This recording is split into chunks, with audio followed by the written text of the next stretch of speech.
My first experience mountain climbing was actually even a trek to Everest Base Camp with my daughter in the year 2000.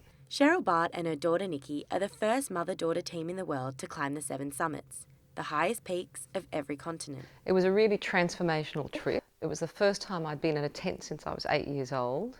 It was the first time I'd been hiking in the mighty Himalayan giants.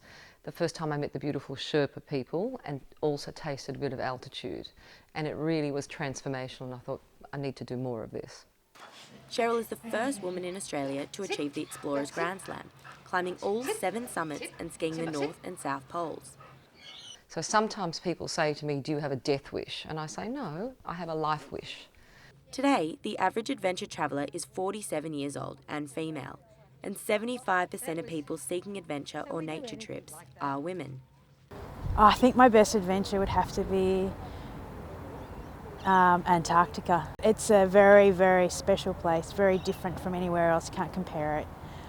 Linda Ng has explored the world. After finishing her law degree, she took a year off and travelled. She believes the tourism industry now caters for adventure travel. They recognise that people want to do something different than just your typical idea of a holiday and sightseeing.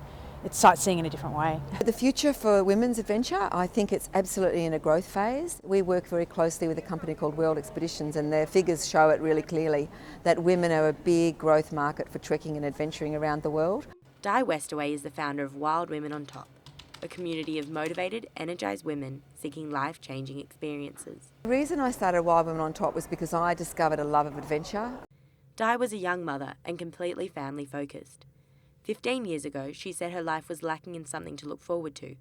She wanted excitement and a challenge.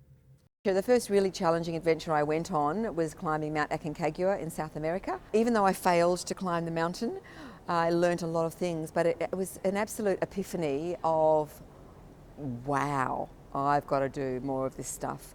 I think women generally are finally stepping up and taking an equal position across all society, business, adventure, education, everywhere. I think we've always had the ability, but not always the opportunity.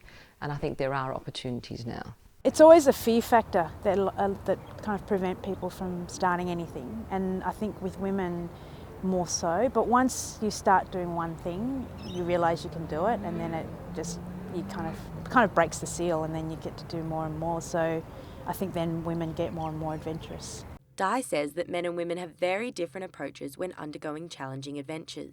The men tend to be very goal-oriented. If the summit is the goal, they will walk over dead bodies to get to the summit, whereas the women want to bring everybody together to the summit. We're seeking a challenge that tests us physically, emotionally and mentally to push ourselves in some way.